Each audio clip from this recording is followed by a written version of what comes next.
Spoilers through Season 4, Episode 10 of Only Murders in the Building. You're warned. After 4 seasons, we know these characters. We know Charles's Uncle B loves to send the investigation in a whole new direction. We know Oliver loves his dips. We know Mabel won't stay in a relationship longer than 10 episodes. Why, we know Lester graduated from Juilliard and began doing off-Broadway work with Tracy Letts. But then he stopped getting roles and started drinking, which led to a period of homelessness, and then he finally got a job as a doorman at the Arconia. It was probably after he got the job that he got married in the courtyard with just the stars and the fountain as a witness. We assume this is to his wife Lorraine, and they had 2 children, May and Frank. One of the children is at sunny Stony Brook, the other's doing improv. We know Lester tries to learn sign language, and he even tried to sign to Theo Demas that he hated the people at the Arconia. We know Lester listens to the podcast. We know he delivers dry cleaning to people's apartments. But we don't know Lester's last name. Could it be Lester Cacciamilio?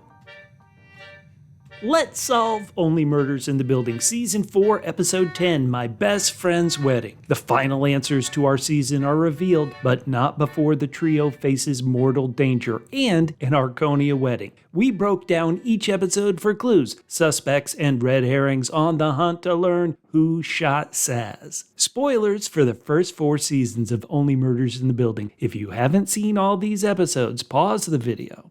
Solve a mystery, then wait for another body to drop, and then come back and watch. Later in this video, we'll talk about the highs and the lows from the Season 4 mystery and finale. I'll eat some crow about all the things I was wrong about. We'll ask remaining questions that still need answers. We'll talk about a wish list for Season 5, which may be the final season of the show, and we'll take a look at the latest murder victim. Use the timestamps below to jump to the topic or subject that you want to listen to and skip past things you're not interested in.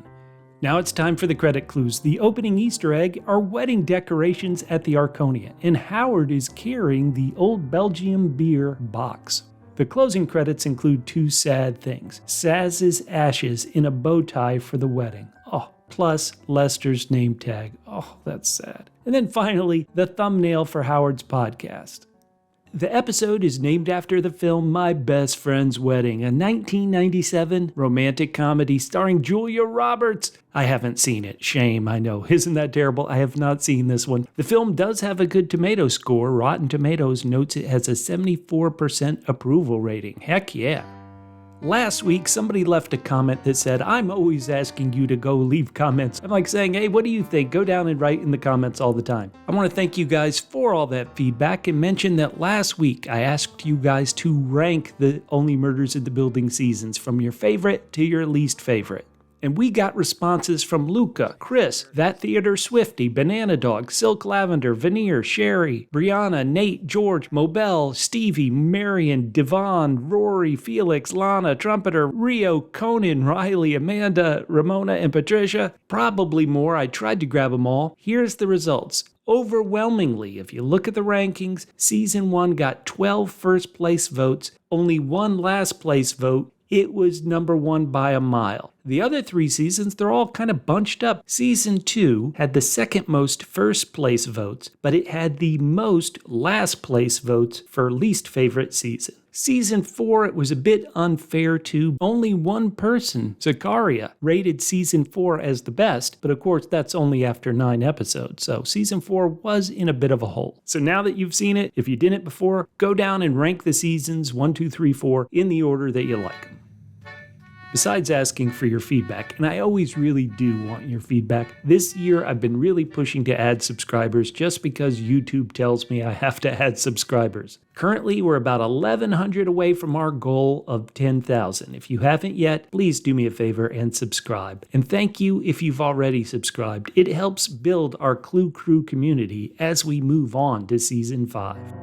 Time for me to eat some more crow. Before the season, I did a trailer breakdown and gave my predictions about Season 4, who the killer might be. Now, I hadn't seen any episodes, but I suspected Bev Mellon. Certainly making a studio executive evil, that might seem redundant, but she was my best guess. Now, I did think about Marshall, but if you watch a lot of TV shows, if you read a lot of books or movies, writers tend to make writer characters either the heroes or the villains of the story they write. I mean, look at almost every Stephen King story. It's about a writer, either the hero or the villain. Yet, with Only Murders in the Building being a comedy, I assumed they might make the writers more like the writers on 30 Rock, inept and silly. And while certainly Marshall was inept, but he was inept and evil. The main thing I whiffed on in that trailer breakdown is I assumed that the movie based on the podcast would never get made, it'd never get released. My reasoning is that the podcast trio are scrappy underdogs. Look at season 4, it began with their Broadway success, Death Rattle Dazzle. It was canceled. Once again, they're underdogs. They are the little podcast trio who could. And my thought is that, boy, if you have them successfully have a movie made about their adventures, they'd be one of the most successful podcasts in the world. They wouldn't be scrappy underdogs anymore. They'd be interviewed by the New York Times. They'd be the toast of Manhattan. So I was completely wrong. Turns out when they have the script written by Saz, the film has to happen. This movie ended up being Saz's last triumph.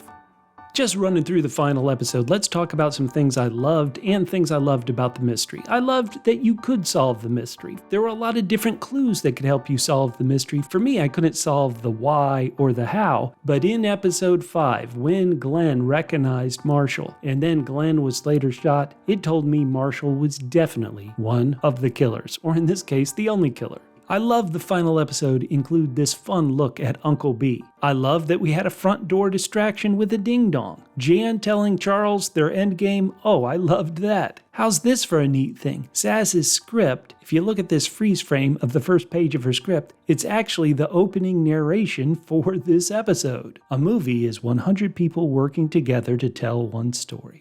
I love Dickie dancing with Uma. The return of Winnie, love it. Series co-creator John Hoffman doing his own Alfred Hitchcock cameo as the wedding officiant, love it. Plus, I love this for season 5. Tia Leone is a great actress and she's going to show up as Sophia Cacimelio.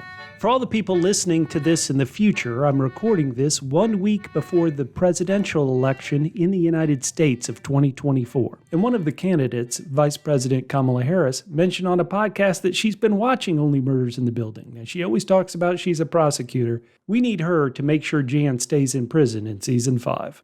And I love that Marshall wasn't pulling a Jan. He actually was trying to distract the podcast trio from catching him as the killer by saying there were 2 people who did it.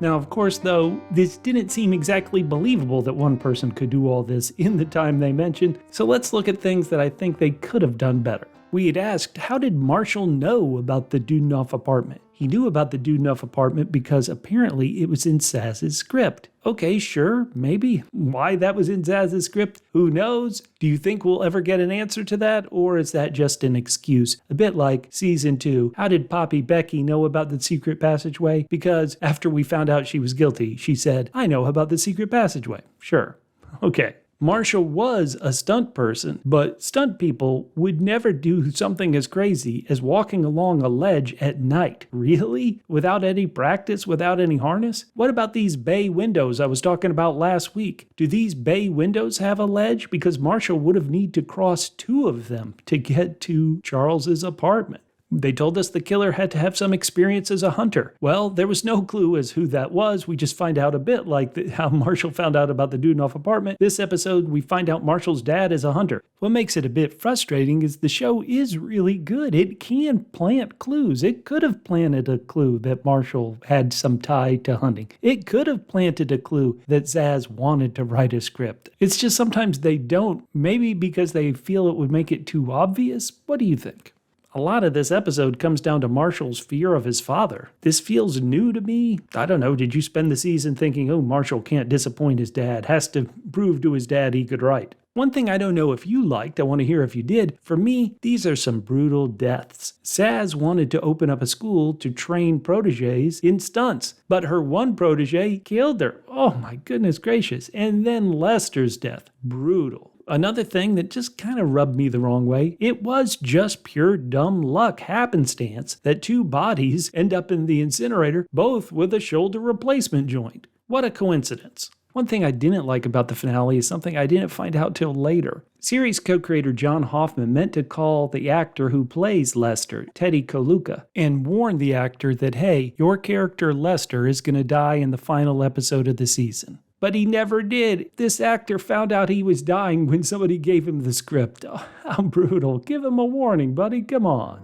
What did you think? What were things you loved about this season? What things do you wish they could have done better? Now, there are a bunch of outstanding questions. How did Marshall know about starting the furnace? Mabel made a request to Bev Mellon to get her to sign off and give away her life rights. We never found out what it was, how much money it was. What became of the gun that Detective Williams took? We should assume Marshall planted the cameras and sent the "I'm watching you" note to their phones? I believe that's what we're supposed to take from that. And of course, the big question for Season 5, who wrote the left-handed note? Who poisoned Winnie? Going back through the series, I found a couple others. Bunny Folger was alive at the time. Bunny was right-handed. Theo was there in the building. Theo is also right-handed. Now here's something I wonder. Do we need a big bad to be a character we know? Meaning the person who killed Lester, could that be a new mob character they introduce in Season 5? Or do you need a big bad in the Arconia? The two remaining Season 1 left-handers we know about for sure are Detective Williams and Cinda Canning. I've yet to find Teddy Demas, Ursula, or Uma writing something and using a right or left hand. Howard, we know, is right-handed. Of course, even though Lester is dead, he could have written the note. Again, we didn't see any proof of Lester writing with his left or right hand. Lester listened to the podcast, so he knows about it. Lester delivers dry cleaning to a lot of people. As I suggested in the beginning, we don't know Lester's last name. Could it be Cachamelio?